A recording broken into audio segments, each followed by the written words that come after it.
Bismillahirrahmanirrahim.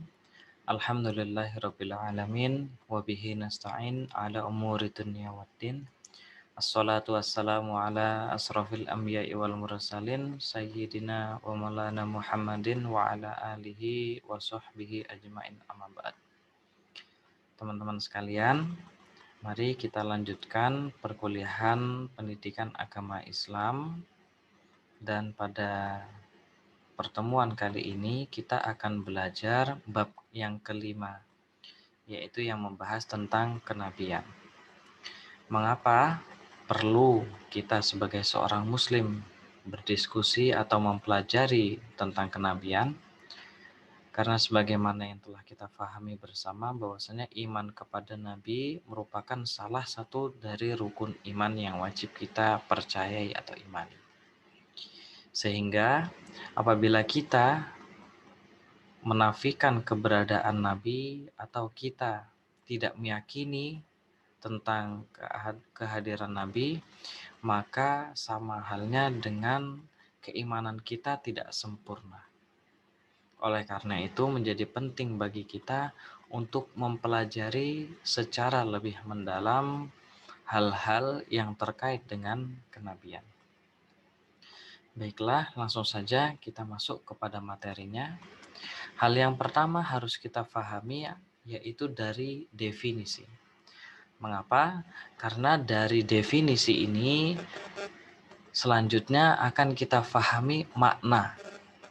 Yang daripada makna ini kita akan mengetahui tugas dan fungsi daripada para nabi.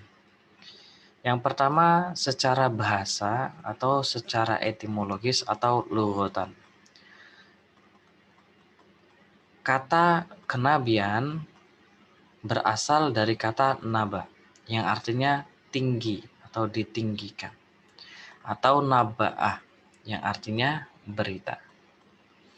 Dari sini kita ketahui bahwasanya secara bahasa bahwasanya seorang nabi adalah dia yang telah ditinggikan derajatnya oleh Allah dikarenakan dia membawa sebuah berita yang mana berita tersebut asalnya juga dari Allah Subhanahu wa taala. Selanjutnya secara istilahan atau secara etimologis. Bahwasanya yang disebut dengan nabi adalah manusia biasa yang mendapatkan keistimewaan untuk menerima wahyu dari Allah Subhanahu wa taala. Mengapa kita katakan manusia biasa? Karena dia memiliki sifat-sifat yang lazimnya juga dimiliki oleh manusia lainnya. Pada minggu yang lalu kita telah mempelajari definisi manusia yang mana salah satunya adalah bashar. Kata bashar kita ketahui ia bermakna manusia akan tetapi dalam hal biologisnya. Yakni para nabi juga hidup seperti hidupnya manusia pada umumnya. Dia makan, dia minum, dia tidur, dan melakukan aktivitas-aktivitas biologis yang sama pada umumnya. Dari situ dapat kita pahami bahwasanya yang menjadi nabi juga merupakan dari golongan manusia. Di dalam hadis yang sebagaimana juga telah saya sampaikan pada minggu lalu ketika Nabi Muhammad SAW bersabda, "Ana basyarum mithlukum yuha ilayya." Aku adalah manusia seperti pada umumnya seperti kamu sekalian yang diberikan wahyu dari Allah Subhanahu wa taala. Jadi yang membedakan antara nabi dan manusia lainnya, manusia biasa lainnya adalah mereka mendapatkan wahyu dari Allah Subhanahu wa taala. Selanjutnya, hal yang harus kita pahami setelah kita tahu apa itu definisi daripada nabi adalah tentang urgensi atau pentingnya kenabian. Pentingnya kenabian di sini dapat kalian lihat di dalam buku studi Islam yang telah kalian miliki di halaman 59 dan 60 yang secara umumnya dibagi menjadi dua. Yang pertama menggunakan pendekatan doktrinal dan yang kedua menggunakan pendekatan sosial historis. Di dalam pendekatan doktrinal kita ketahui bahwasanya adanya nabi yang diutus oleh Allah Subhanahu wa taala merupakan nikmat yang diberikan oleh Allah Subhanahu wa taala. Mengapa bisa dikatakan nikmat?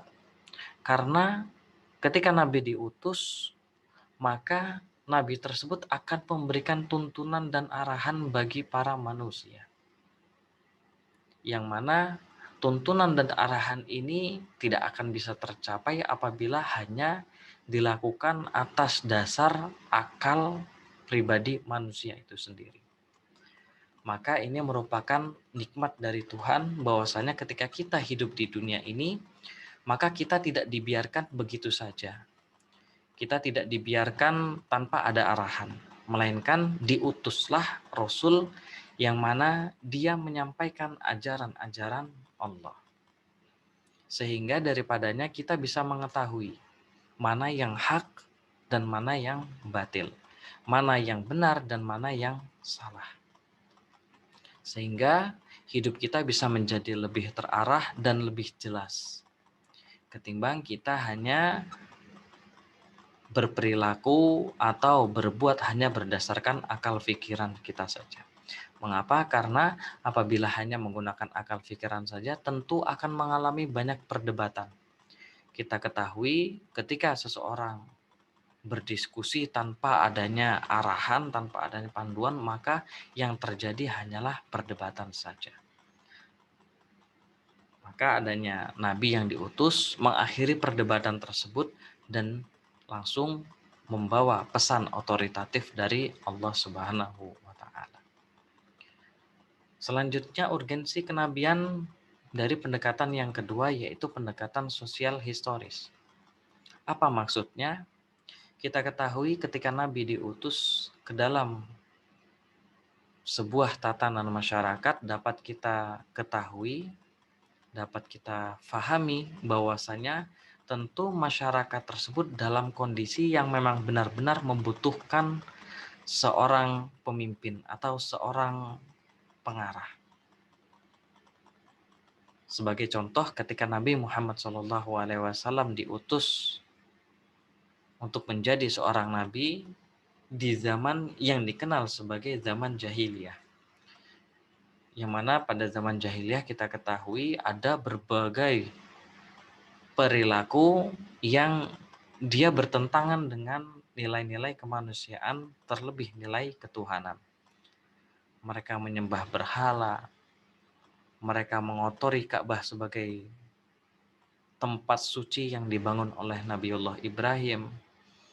Mereka melakukan tindakan-tindakan tercela di dalam aspek kemanusiaan, seperti misalnya mengubur bayi wanita atau bayi perempuan hidup-hidup. Jadi bukan meninggal kemudian dikubur, melainkan dikubur dalam kondisi hidup-hidup dan lain sebagainya. Maka di sini diperlukan seseorang yang bisa mengajarkan bagaimana agar memiliki budi pekerti yang baik. Disinilah alasan mengapa kehadiran Nabi ini menjadi penting di dalam kehidupan kita sebagai manusia. Selanjutnya hal yang ketiga yang harus kita pahami adalah terkait dengan tugas kenabian. Yaitu apa-apa saja yang dilakukan oleh Nabi di dalam mengemban tugasnya. Tugas kenabian yang pertama yaitu sebagai penyampai syariat robbani kepada manusia. Di dalam Quran surat Al-Maidah ayat 67 kita dapat ketahui bahwasanya Allah Subhanahu wa taala berfirman, Bismillahirrahmanirrahim, Ya ayyuhar rasulu balligh ma unzila ilaika mir rabbik. Wahai para rasul, sampaikanlah apa yang diturunkan Tuhanmu kepadamu. Dari sini dapat kita ketahui bahwasanya Rasul bertugas untuk menyampaikan apa-apa yang diturunkan oleh Allah Subhanahu wa taala kepada manusia. Jadi kita harus memahami tugas dari Rasul itu bukan dia yang membuat syariat, akan tetapi hanya sebagai pengantar, hanya sebagai perantara yang membawa tugas, yang membawa pesan dalam hal ini syariat Allah kepada manusia. Mengapa? Karena tidak akan mungkin Allah Subhanahu wa taala itu sendiri yang menyampaikan syariatnya.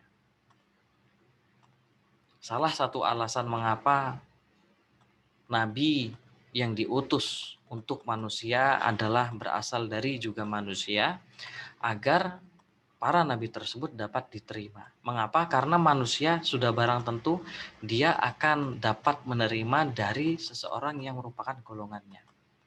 Bisa kita bayangkan apabila yang menjadi nabi adalah para malaikat, tentu akan banyak muncul kecurigaan sebelum para manusia tersebut menerima ajarannya. Apalagi misal dari golongan lain yang tidak dikenal oleh para manusia. Oleh karenanya, dikarenakan wahyu risalah dari Allah Subhanahu wa taala diturunkan, diajarkan kepada seluruh manusia, maka harus dipilih salah satu yang terbaik untuk menyampaikan pesan-pesan ketuhanan. Selanjutnya tugas kenabian yang kedua adalah untuk menjelaskan makna nas. Untuk menjelaskan makna nas di sini kita dapat melihat di dalam Quran surat An-Nahl ayat 44. Bismillahirrahmanirrahim. Wa anzalna ilaika dzikra litubayyina lin-nasi ma nuzzila ilaihim wa la'allahum yatafakkarun. Dan kami turunkan az-zikir atau Al-Qur'an kepadamu agar engkau menerangkan kepada manusia apa yang telah diturunkan kepada mereka dan agar mereka memikirkan. Di sini dapat kita ketahui bahwasanya sebuah nas, sebuah wahyu tidak mungkin dapat difahami oleh manusia begitu saja kalau tidak ada yang menjelaskannya. Semisal kalian diberikan sebuah buku materi perkuliahan. Tentu akan lebih mudah kalian mempelajari buku tersebut apabila ada yang menjelaskan secara rinci, secara mendetail terkait dengan isi kandungan dari buku tersebut. Maka tugas para nabi di sini adalah untuk menjelaskan makna nas tersebut. Makna wahyu yang diterimanya kepada para manusia. Mengapa? Agar manusia tersebut dapat memahaminya dan kemudian dapat melaksanakannya. Jadi ini adalah salah satu tugas kenabiannya. Selanjutnya yang ketiga, tugas kenabian yaitu untuk menuntun umat kepada kebaikan dan menghindarkannya dari keburukan. Bahwa nabi tentu saja diperintahkan untuk menuntun para umatnya kepada hal-hal yang diridhoi oleh Allah Subhanahu wa taala dan mengajak para umatnya untuk menghindari hal-hal yang tidak diridhoi oleh Allah Subhanahu wa taala. Mengapa? Sebab apabila kita memandang sebuah kebaikan itu hanya berdasarkan akal kita saja atau adat istiadat kebiasaan kita saja, akan muncul begitu banyak perdebatan di antara kita sendiri. Pada zaman jahiliyah ada sebuah tradisi, ketika seorang bayi perempuan lahir maka akan dikubur hidup-hidup. Kita saat ini mengatakan itu kejam. Akan tetapi pada waktu itu mereka mengatakan hal itu ya tidak bertentangan dengan apa yang mereka yakini. Bahwasanya hal itu ya biasa-biasa saja dan lumrah saja. Sehingga mereka merasa tidak bersalah. Adanya nabi, diutusnya seorang rasul itu adalah untuk menuntun umat kepada kebaikan yang diridhoi oleh Allah. Mana yang memang ini adalah sebuah kebenaran yang hakiki dan mana yang ini merupakan sebuah keburukan. Sebab sebagaimana yang saya sampaikan tadi, apabila hanya mendasarkan kepada akal ataupun adat istiadat, boleh jadi yang kita anggap baik itu belum tentu baik. Kita ketahui ada berbagai macam adat istiadat yang dilakukan hingga menyakiti dirinya, hingga menghilangkan nyawa seseorang, atau yang biasa dikenal sebagai pengorbanan misalnya, persembahan kepada berhala-berhala yang mereka sembah. Dan mereka menganggap ini bukan sebuah kesalahan. Oleh karena itu perlu adanya nabi untuk mengingatkan dan mengajarkan bahwasanya apa yang mereka anggap benar adalah sebuah kesalahan. Selanjutnya tugas nabi yang keempat adalah mendidik manusia dengan metode robbani. Apabila di dalam tugas kenabian yang pertama yaitu nabi untuk menyampaikan syariat robbani atau syariat Allah, tugas nabi yang keempat adalah mendidik manusia dengan metode yang diajarkan oleh Allah Subhanahu wa taala.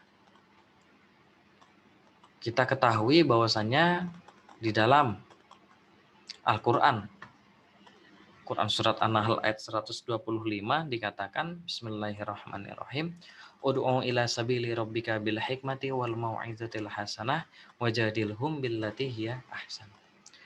Kita diperintahkan untuk menyeru sekalian manusia kepada jalan Allah, kepada syariat Allah, akan tetapi bil hikmati wal mau'izatil hasanah, dengan cara-cara kebaikan yang diajarkan oleh Allah Subhanahu wa taala. Mengapa? Sebab kita tidak mungkin mengajak seseorang itu dengan keburukan, dengan paksaan dan lain sebagainya dan sejenisnya. Kita harus mengajak manusia kepada Allah dengan cara-cara yang diajarkan oleh Allah.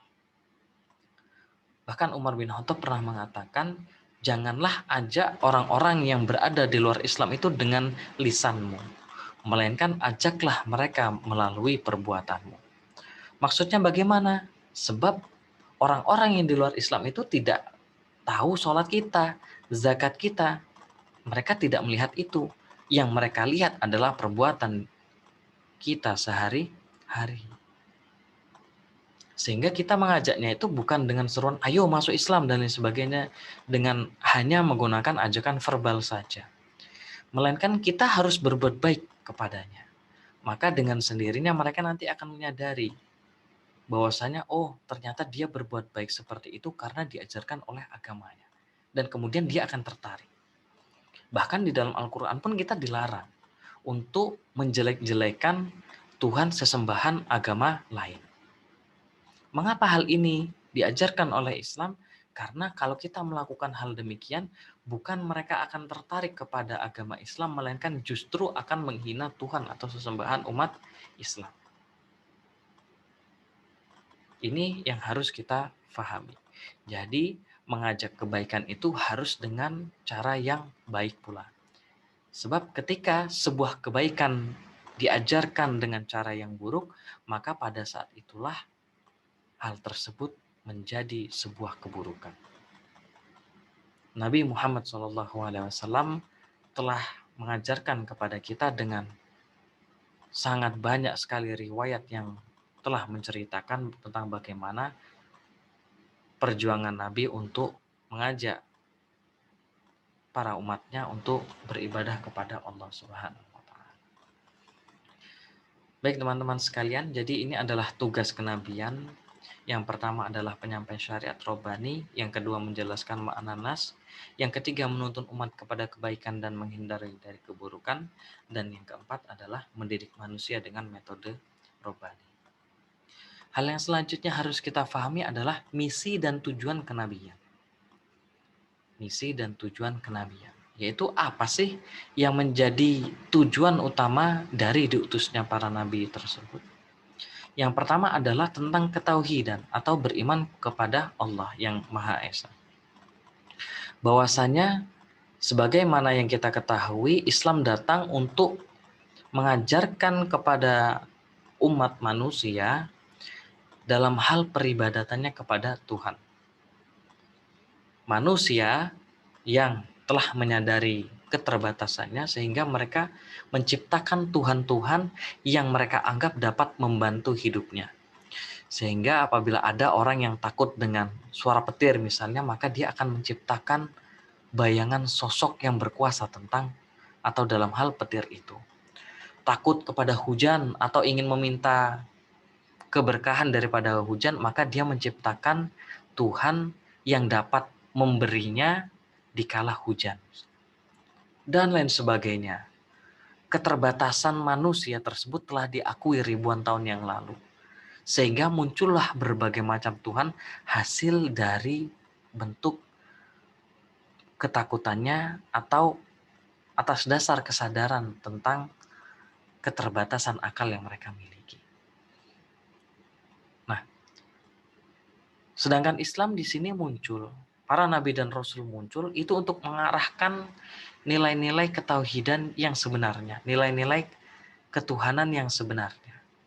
Bahwasanya apa yang mereka sembah itu apabila keliru maka harus dibenarkan, yaitu dengan menyembah dan beriman hanya kepada Allah yang Maha Esa saja, tidak kepada Tuhan-Tuhan hasil kreasi mereka saja. Disinilah salah satu misi besar dari tujuan kenabian. Yang kedua adalah menegakkan keadilan dan kesederajatan manusia. Perbudakan adalah hal yang lumrah pada waktu itu. Akan tetapi Islam dengan ajarannya bahwasanya setiap umat manusia itu memiliki derajat yang sama, walaupun mungkin memiliki atau berbeda dalam hal harta yang dimiliki, jabatan yang dikuasai, dan status yang disandang dan lain sebagainya. Akan tetapi hal yang diajarkan oleh Islam bahwasanya yang menjadikan seseorang mulia bukan karena itu semua, melainkan atas dasar ketakwaan kepada Allah Subhanahu wa taala.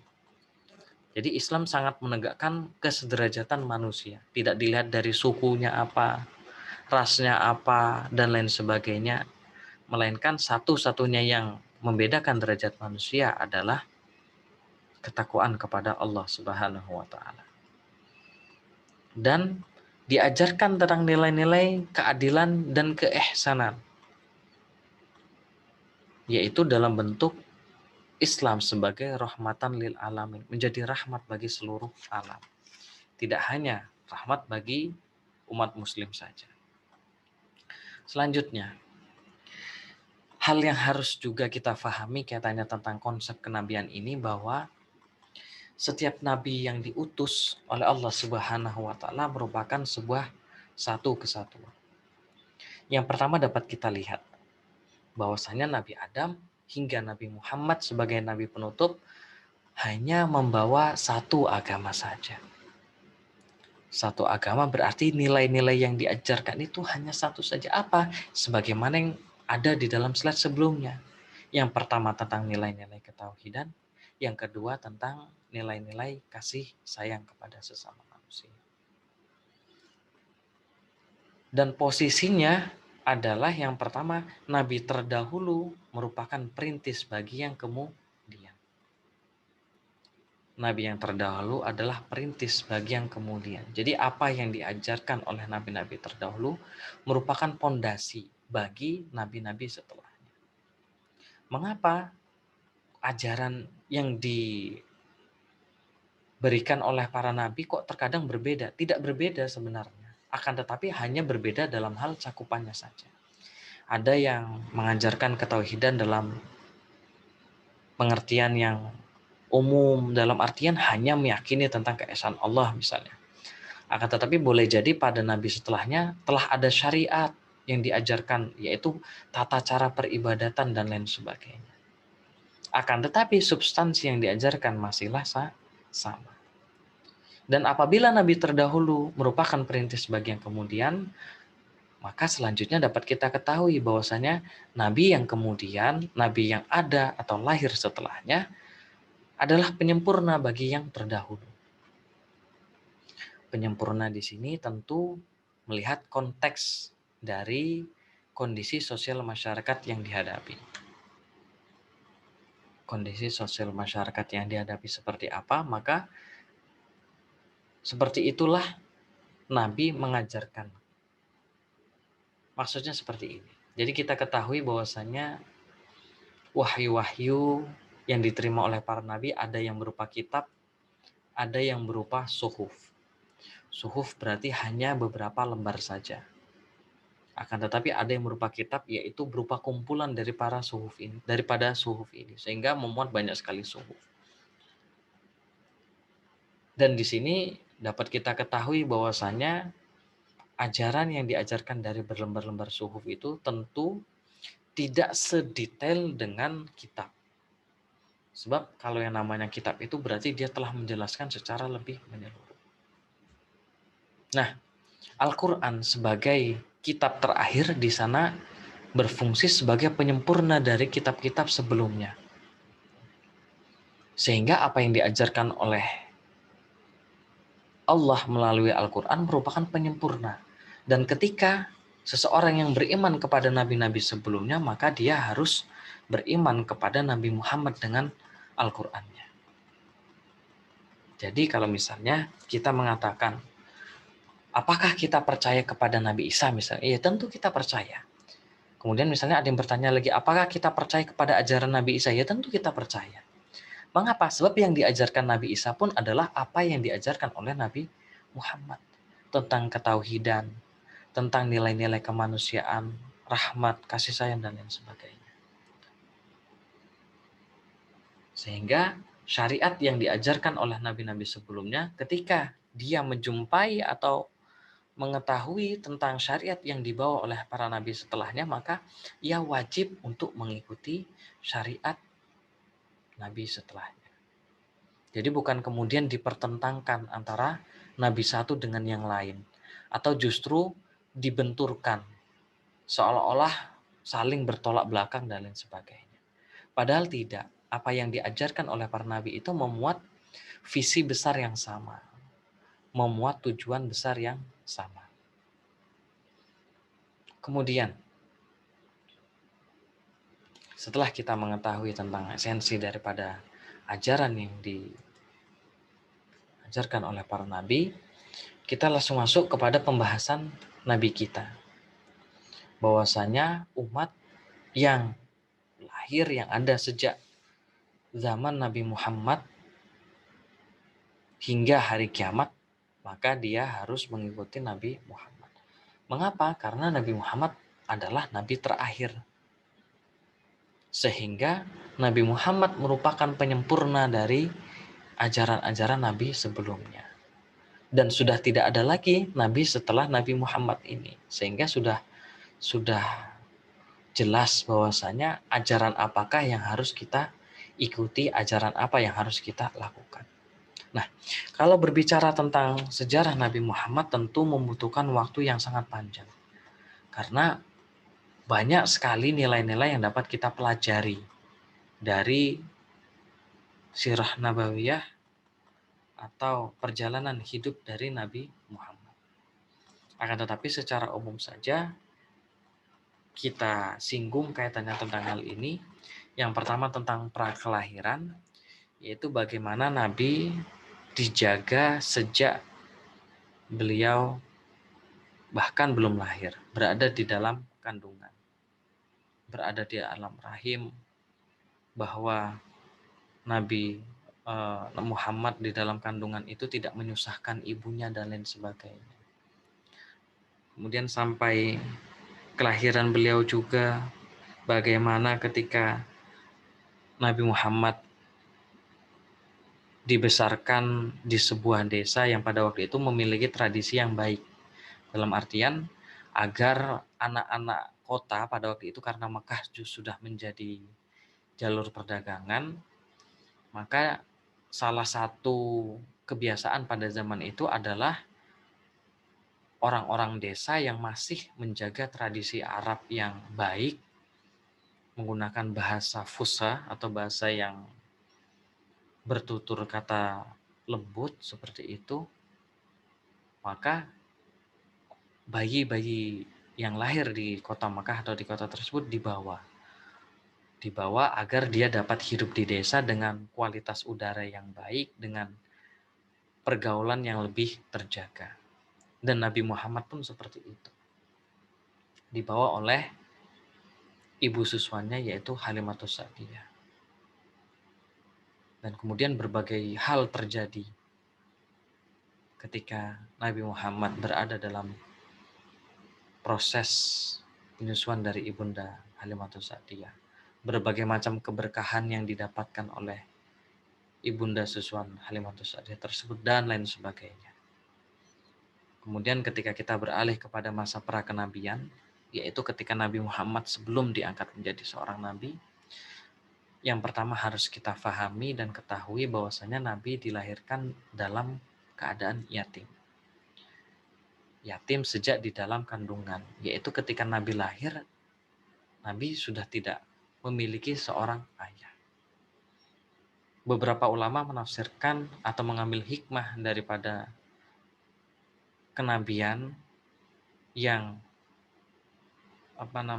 dilahirkan dalam kondisi yatim ini dan tidak mengenal ayahnya sama sekali, yaitu agar Nabi tidak terbebani oleh cita-cita atau harapan orang tua.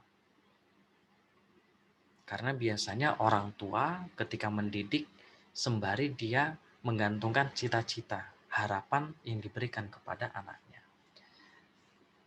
Dan Nabi terbebas daripada itu, sebab Nabi memang tidak pernah bertemu dengan ayahnya. Ini adalah hikmah. Kalau yang namanya hikmah itu bukan diperdebatkan untuk benar atau tidaknya, akan tetapi nilai apa yang bisa kita ambil. Yang kedua, Nabi untuk mencukupi kebutuhan hidup sehari-hari, Nabi Muhammad yang ikut pamannya, yaitu Abu Thalib, maka Nabi diberikan amanah untuk menggembala kambing.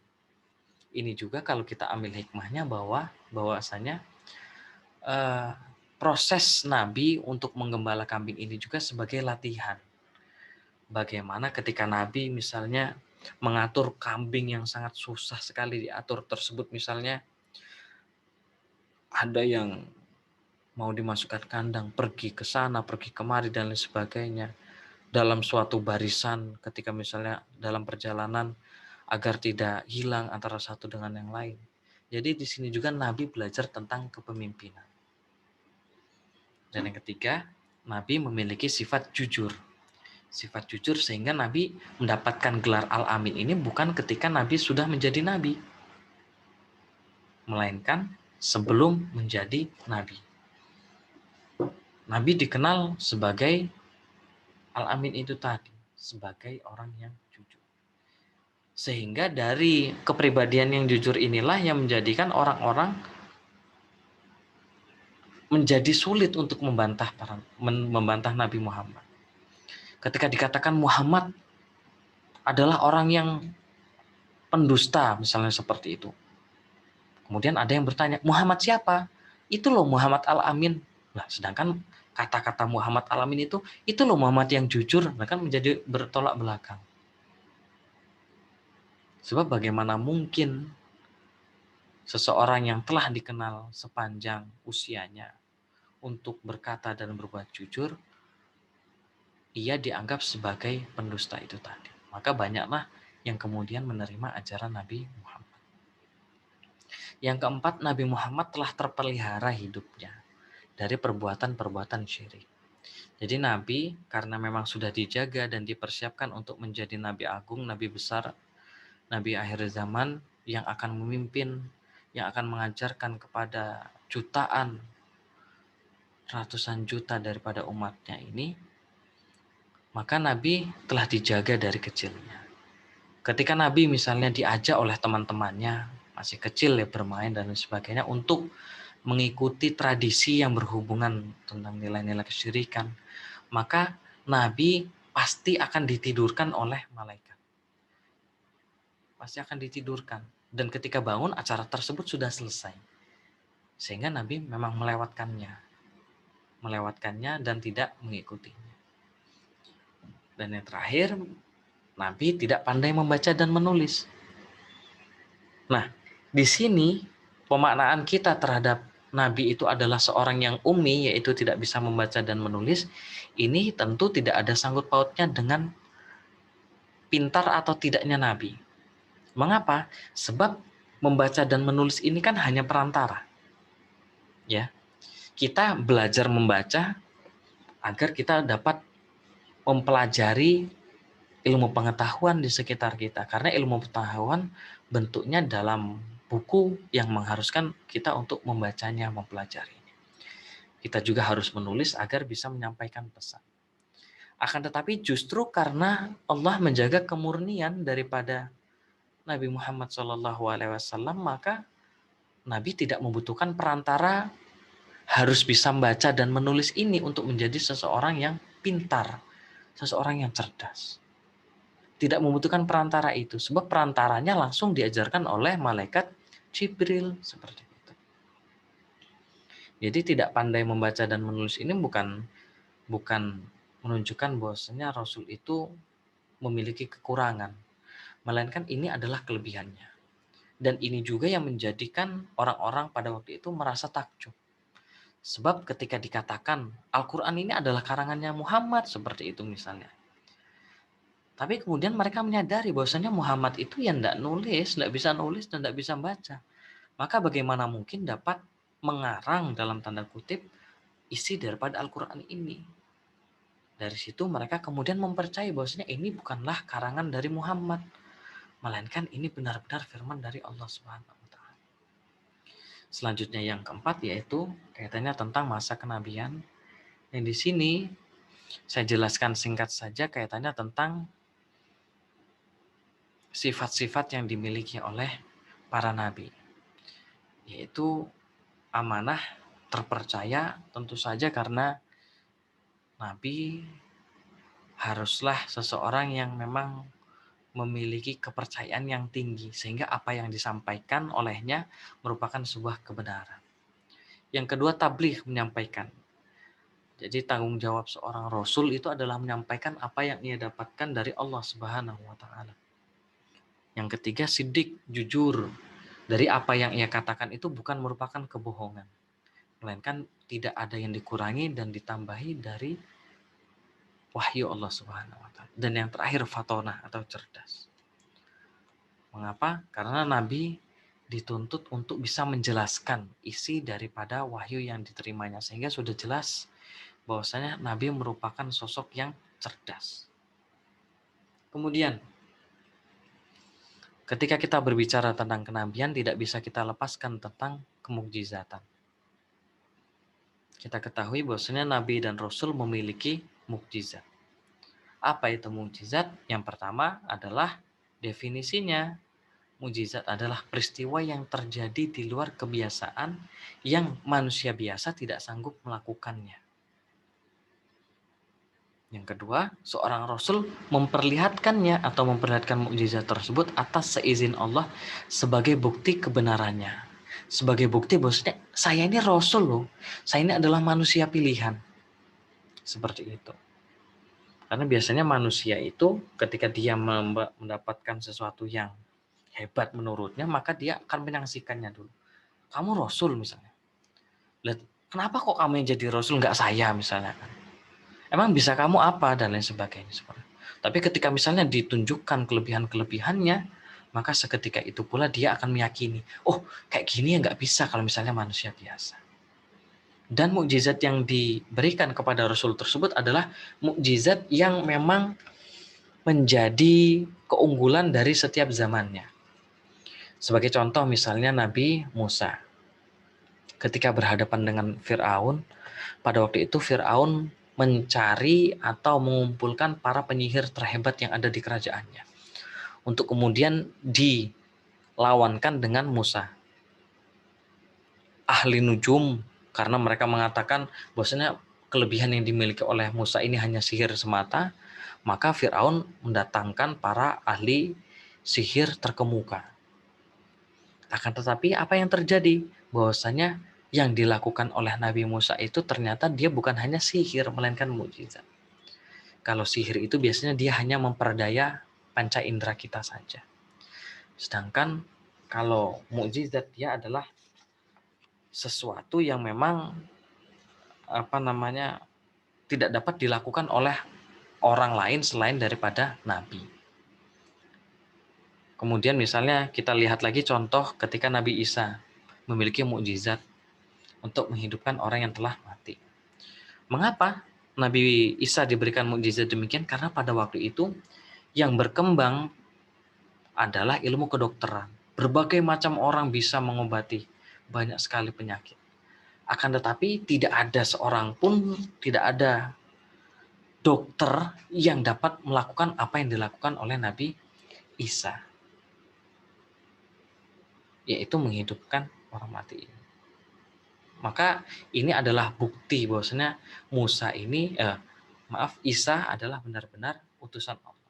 Dan yang terakhir, Nabi Muhammad sebagai contoh nyata, contoh yang saat ini dapat kita lihat dan kita baca mukjizatnya, yaitu Al-Quran.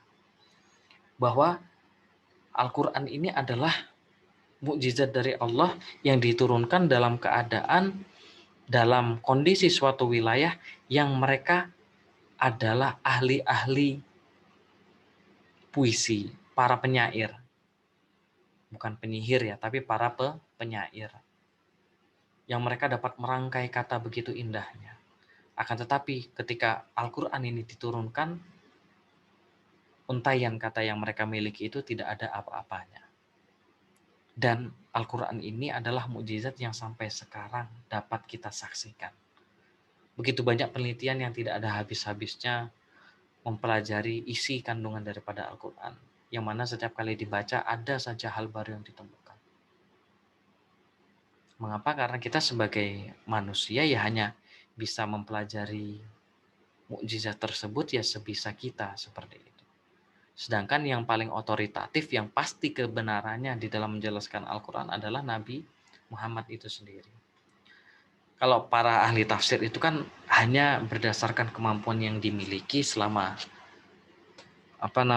proses memahami Al-Quran, kemudian didapatlah sebuah penafsiran seperti itu. Akan tetapi penafsiran ini tidak mutlak adanya, melainkan hanya karena ini hanya sebuah usaha itu tadi yang dilakukan oleh para ahli tafsir. Dicari arti yang terdekat. Jadi mukjizat itu ditujukan untuk meyakinkan para umatnya, para umat Rasul tersebut, untuk menunjukkan bahwasanya dia adalah manusia pilihan.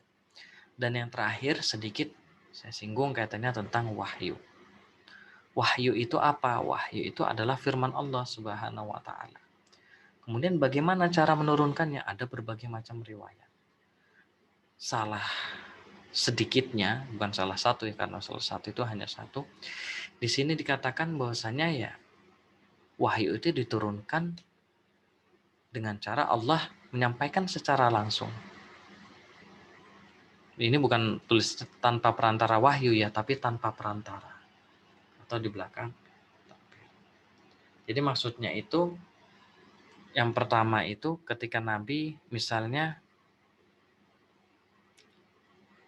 Nabi Musa ketika menerima wahyu di Bukit Tursina, bahwasanya Nabi mendapatkannya itu secara langsung dari Allah. Ada suara yang menyampaikan kepadanya. Ada beberapa riwayatnya mengatakan ketika Nabi Musa ingin melihat Allah, akan tetapi dijawab oleh Allah bahwasanya tidak akan sanggup, seperti itu. Kemudian ketika Nabi Musa bersikeras ingin melihatnya, diberi contoh saja, coba kamu lihatlah bukit sebelah sana atau pohon sebelah sana. Ketika Nabi Musa melihat, ternyata meledak sangat besar sekali yang menjadikan Nabi Musa itu pingsan seketika. Jadi disampaikan secara langsung. Juga kaitannya tentang wahyu kepada Nabi Muhammad ketika menerima perintah sholat.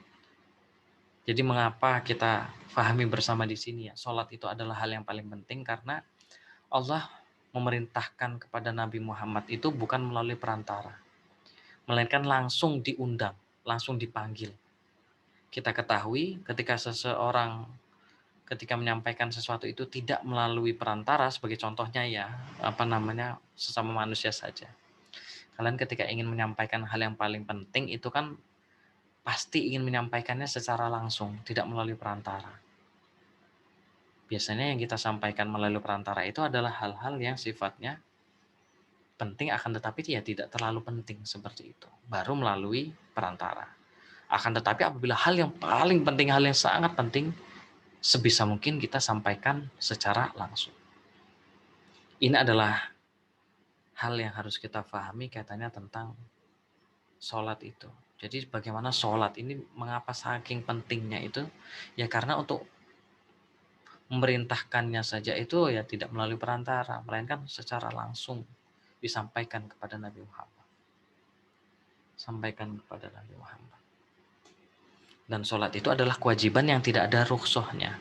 Maksudnya tidak ada rukhsahnya, ya kecuali perempuan yang haid ya, yang tidak diwajibkan untuk mengqadha.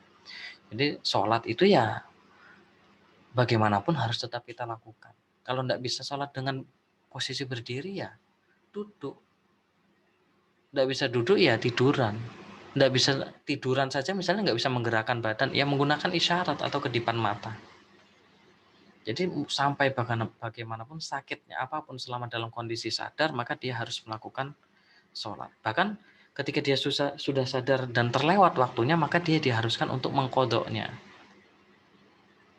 Jadi memang perintah sholat ini ya, maka senantiasa saya wasiatkan ya, saya ingatkan kepada teman-teman sekalian itu ya, bagaimanapun kita jangan sampai kita meninggalkan sholat itu tadi. Nah, kita kembali kepada wahyu ini tadi. Yang pertama bahwasanya itu berbicara tanpa perantara. Yang kedua melalui perantara, yaitu malaikat Jibril alaihissalam. Ini yang paling umumnya. Bahwasanya malaikat Jibril dalam berbagai macam rupanya itu menyampaikan wahyu dengan membacakannya kepada Nabi Muhammad. Bukan hanya Nabi Muhammad, akan tetapi nabi-nabi yang lain juga. Dan yang ketiga yaitu melalui mimpi. Sebagaimana yang diterima oleh Nabi Ibrahim ketika mendapatkan wahyu dari Allah, perintah untuk menyembelih putranya. Didapatkan oleh Nabi Ibrahim melalui mimpi. Nah, teman-teman sekalian, kiranya ini materi yang dapat kita pelajari untuk pertemuan kali ini kaitannya tentang kenabian. Walaupun secara umum, akan tetapi saya harapkan di sini teman-teman dapat memahami secara ringkas kaitannya tentang keimanan kita kepada para nabi ini, sehingga menjadikan iman kita, salah satu rukun iman kita kepada nabi dan rasul itu menjadi sempurna. Dan kita ketahui bahwasanya ini adalah hal yang penting untuk kita pelajari hikmahnya. Contohnya itu tadi, bagaimana misalnya Nabi mengajarkan cara mendakwahkan Islam, yaitu tidak dengan keburukan, melainkan dengan kebaikan dan lain sebagainya. Baik teman-teman sekalian, kiranya itu yang dapat kita pelajari pada kesempatan kali ini. Saya persilahkan apabila ada yang ingin bertanya.